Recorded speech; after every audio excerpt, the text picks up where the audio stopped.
Hello अस्सलाम वालेकुम। This is me Samreen ज़हूर। कल हमने सेंट्रल नर्वस सिस्टम को कंटिन्यू किया था, तो आज हम स्पाइनल कॉर्ड को स्टार्ट करते हैं।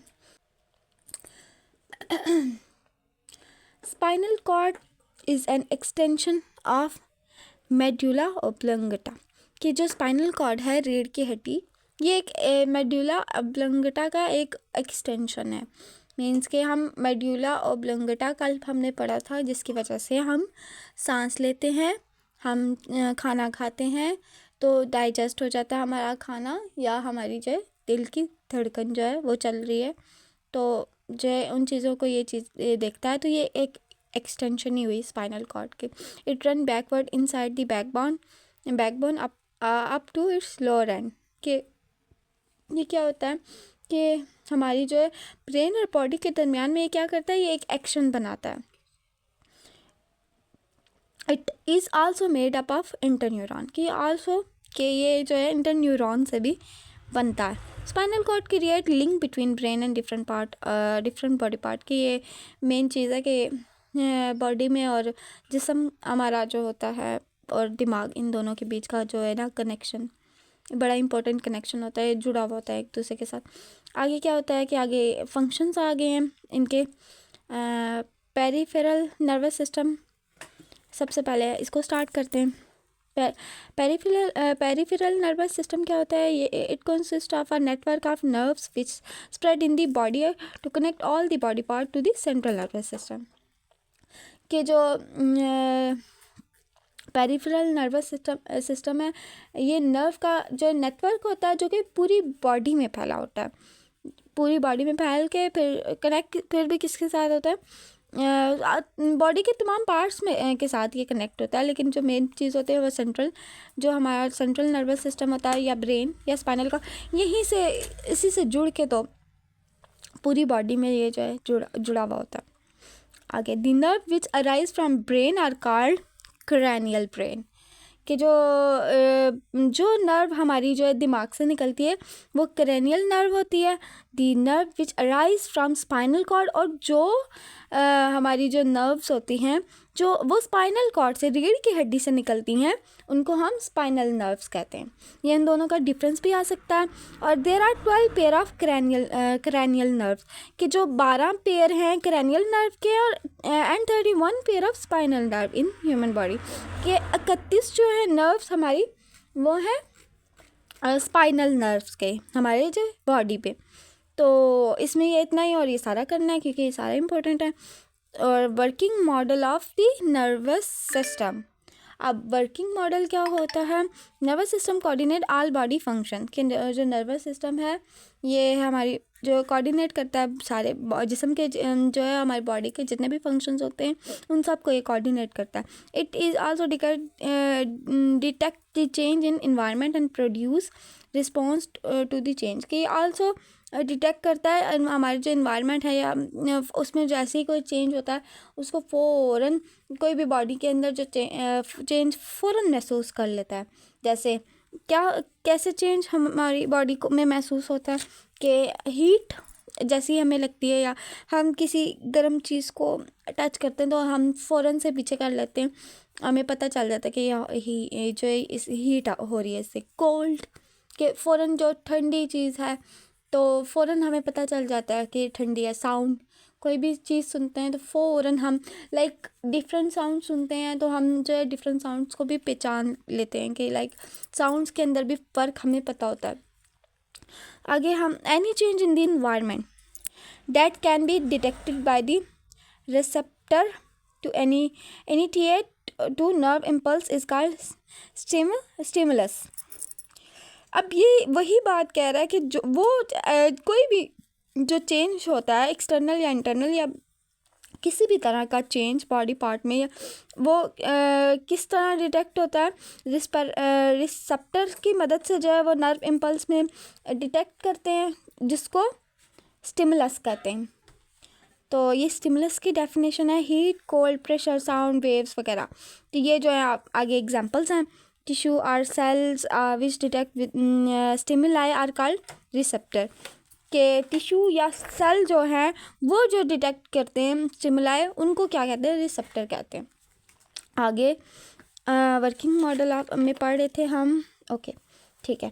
The sensory neuron carry the message regarding stimuli in the form of nerve impulses from receptor to central nervous system। के क्या होता है कि जो हमारा नर्वस सिस्टम का सेंसरी न्यूरॉन है वो मैसेज कैरी करते हैं और फिर वो क्या कहाँ लेके जाते हैं? मैसेज लेके जाते हैं रिसेप्टर से, रिसेप्टर तक जो है ये सिग्नल पहुंचाते हैं। और जो है ये कैसे सिग्नल पहुंचाते हैं आगे हम पढ़ते हैं। The central nervous system process the message and transmit the nerve impulses to motor neuron. Same चीज़ बार बार रिपीट हो रही है कि जो सेंट्रल नर्वस सिस्टम है ये एक मैसेज को जो है ट्रांसमिट करते हैं या ट्रांसफ़र करते हैं या कुछ भी करते हैं, तो उनको जो है मोटर न्यूरॉन्स जो है मोटर न्यूरॉन तक जो है उनको ये लेके जाते हैं। मोटर न्यूरॉन क्या करते हैं? Motor neuron carry the nerve impulse to the part of the body, कि जो मोटर न्यूरॉन है वो मैसेज बॉडी से बॉडी तक वापस ले जाता है। तो क्या होता है? विच प्रोड्यूस रिस्पॉन्सेज, और जो कि जवाब जो है उसको प्रोड्यूस कर देता है। Muscle and glands in the body act as a factor. जो मसल्स और ग्लैंड्स होते हैं ये जो है हम अफेक्टर की तरह काम करते हैं। अफेक्टर क्या होता है? मींस के किसी भी तरह का एक्शन करना, तो उसको हम अफेक्टर कहते हैं। क्या कोई भी सवाल है, सवाल बना के मोटर न्यूरॉन जो सवाल बना के बॉडी पार्ट तक भेजते हैं और जो अफेक्टर होते हैं वो फ़ौरन जवाब बना देते हैं। समझ आ गई? आगे हमने action control by the nervous system पढ़ते हैं। Action control by the nervous system में क्या होता है कि दो तरह के एक्शन होते हैं, वॉलंटरी एक्शन, इनवॉलंटरी एक्शन। कि अब वॉलंटरी एक्शन क्या होता है? वॉलंटरी एक्शन वो होते हैं जो हम सोच कर करते हैं, जैसे कि बोलना, चलना, पढ़ना। पढ़ रहे हैं तो मैं सोच के भी पढ़ सकती हूँ। और कुछ भी है लाइक बोलने से पहले हम जो समटाइम सोचते हैं, कुछ बच्चे नहीं भी सोचते, लेकिन उनकी बात यहाँ पे नहीं हो रही। जो बच्चे सोच समझ कर बोलते हैं या सोच समझ के चलते हैं, हम चल रहे हैं, हमें पता है हम खुद चल रहे हैं, हम रुक भी सकते हैं, हम बोल रहे हैं, अब मैं स्टॉप भी कर सकती हूँ बोलना, हम पढ़ रहे हैं, हम पढ़ना स्टॉप भी कर सकते हैं। तो ये जो है वॉलंटरी एक्शन होते हैं। The body action which are perform under conscious control, कि हम जो है ये कंट्रोल कर सकते हैं। Which are done after thinking our they are called voluntary action. अब आगे वही आगे कि मीन्स यही चीज़ें हैं कि जो कि आफ्टर थिंकिंग, हाँ सोचने के बाद जो एक्शन करते हैं उसको वॉलंटरी एक्शन कहते हैं। For example speaking, eating, reading, walking, running, clapping etcetera and voluntary action are voluntary action. के हम बोलना, खाना, पढ़ना, चलना, भागना, ताली बजाना, ये सारी चीज़ें। अब इनवॉलंटरी एक्शन क्या होता है? In the body action which are perform without involvement of thinking process are called, कि इसमें कोई सोचने की इन्वॉल्वमेंट नहीं होती, ये खुद से होता है। इसको कोई जो है एक्शन लाइक इसको जो है ऑर्डर नहीं करना पड़ता कि ये काम करो, सोचना नहीं पड़ता, ये अनकॉन्शियस होता है और खुद ब खुद ऑटोमेटिकली ये चीज़ें होती हैं। Involuntary action are perform under conscious are not perform under conscious control. कि ये जो है मैं ये बात ऑलरेडी आपको बता चुकी हूँ। अब इसमें कौन कौन सी चीज़ें आ सकती हैं जो कि विदाउट या जो थिंकिंग करने के बगैर या सोचने समझने के बगैर हो जाते हैं। हार्ट बीट, हमारी जो दिल की धड़कन वो चल रही है, उसको हम रोक नहीं सकते। रोकेंगे तो हम जो मैं पढ़ा नहीं रही होंगी। अगर मैं अपनी हार्ट बीट को रोक दूँगी तो मैं आपको पढ़ा नहीं रही होंगी नेक्स्ट मोमेंट में। सांस लेना रोकेंगे, सेम एक्शन होगा। ब्लिंकिंग ऑफ आइज़, हम नहीं स्टॉप कर सकते कभी भी। बीच में हम लाइक जो कम स्पेस होती है ब्लिंकिंग आइज़ की, आँखों का झपकना, या क्या होता है प्रॉपर उर्दू में वर्ड, कि हम आइज़ को बंद कर रहे हैं, ओपन कर रहे हैं, तो ये हमारे कंट्रोल में नहीं होता, ये खुद ब खुद होता है। मूवमेंट ऑफ स्मॉल इंटेस्टाइन, कि हमारी जो स्मॉल इंटेस्टाइन है इसकी मूवमेंट भी हमारे पास में नहीं है. These are examples of involuntary action. मेरे ख्याल में ये मुझे इनवॉलेंट्री एक्शन और इनवॉलेंट्री एक्शन जो है काफ़ी इंटरेस्टिंग लगा है. तो होप सो कि आपको भी समझ आया होगा. हम लास्ट टॉपिक पढ़ते हैं इस यूनिट का. तो इसमें क्या है, reflex action. An immediate and involuntary response to the stimulus is called reflex action. Immediate क्या होता है, अचानक. एंड इनवॉलेंट्री रिस्पॉन्स के बिना सोचे समझे, अभी हमने पढ़ा है कि जो बिना सोचे समझे एक्शन हो जाता है, इन दोनों को अचानक से या बिना सोचे समझे जो रिस्पॉन्स होता है स्टिमुलस को, उसको रिफ्लेक्स एक्शन कहते हैं. एक ये डेफिनेशन कर लें इसमें, और दूसरा quick pulling and common example है कि quick pulling of hand. Just आप ये कर लेंगे. ये हैंड वाली एग्जांपल जो है मैं ये अभी आई है और मैं आपको पहले 2-3 लेक्चर्स में खुद ही बता चुकी हूँ कि pulling of hand just after touching the hot object is a common example of reflex action. कि हम जब भी किसी भी गर्म चीज़ को टच करते हैं तो हमारा जो हाँ ये भी देखें आप कि रिफ्लेक्स एक्शन है. इमीडिएटली ये चीज़ होती है. इनवॉलेंट्री एक्शन में आ जाती है ये चीज़ कि हमने किसी गर्म चीज़ को टच किया तो फ़ौरन से हमने हाथ पीछे कर लिया. तो क्यों किया है, हमारे भी बस में नहीं था, हम बर्दाश्त नहीं कर सके, तो इनवॉलेंट्री एक्शन में ये चीज़ आ गई. तो वॉलेंट्री एक्शन है ना कि नॉर्मल चीज़ है. इतनी गर्म है कि हम कोई लाइक पानी है, अ ग्लास ऑफ वाटर, वो नॉर्मल है, नीम गर्म पानी है, तो उस ग्लास को हमने खुद पकड़ा हुआ है, तो वॉलेंट्री एक्शन किया हुआ है. हमने खुद से पकड़ा हुआ है, हमें जो बहुत ज़्यादा गर्म नहीं लग रहा, लेकिन इससे ज़्यादा गर्म होगा तो वो इनवॉलेंट्री एक्शन में आ जाएगा. ये एग्जांपल आप चाहे लाजमी कर लें, temperature of hot object energy, इसको आप स्किप कर दें, 9th में जाके आप चाहे पढ़ लेना. नीचे आप रिफ्लेक्स आर्क की डेफिनेशन देख लें. The pathway of nerve impulses which complete a reflex action is called reflex arc. के जो नर्व इम्पल्स में जो पाथ है या वे है, पाथवे रास्ता गुजरता है जो कि कंप्लीट रिफ्लेक्स एक्शन होता है, उसको हम रिफ्लेक्स आर्क कहते हैं. अंडरस्टैंड. आगे हम एमसीक्यूज भी जल्दी से देख लेते हैं. एमसीक्यूज आप जो अपनी बुक में देख लीजिएगा कि अब ऐसे ही बता देती हूँ कि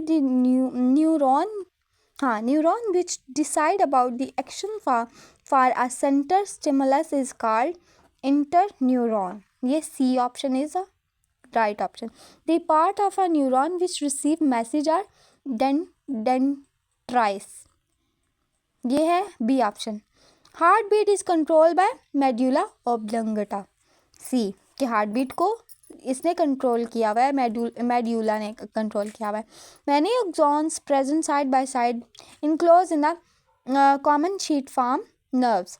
कि जो बहुत सारे एक्सॉन है, ये मैंने आपको परसों के लेक्चर में बताया था. ये नर्व्स जो है, B option is right. Sensory neuron carry message toward. Sensory neuron जो है ग्लैंड से मैसेज जो है ट्रांसफ़र करता है message. C option, B option sorry, gland आपका कौन सा भी ऑप्शन है, या मेरा यहाँ बी है, तो जो है बी ऑप्शन जो है वो राइट है. Which part of the brain is involve in precise and accurate body movement. Cerebellum. कि सेरिब्लम जो है अब ये क्या करता है कि एक्यूरेट जो है पार्ट में इंफॉर्मेशन पहुंचाता है, और ये जो काफ़ी है. When you have a toothache you feel pain because means कि जब आपको दर्द होता है दांत में, फिर आप दर्द महसूस करते हैं, तो क्या होता है, क्यों दर्द होता है.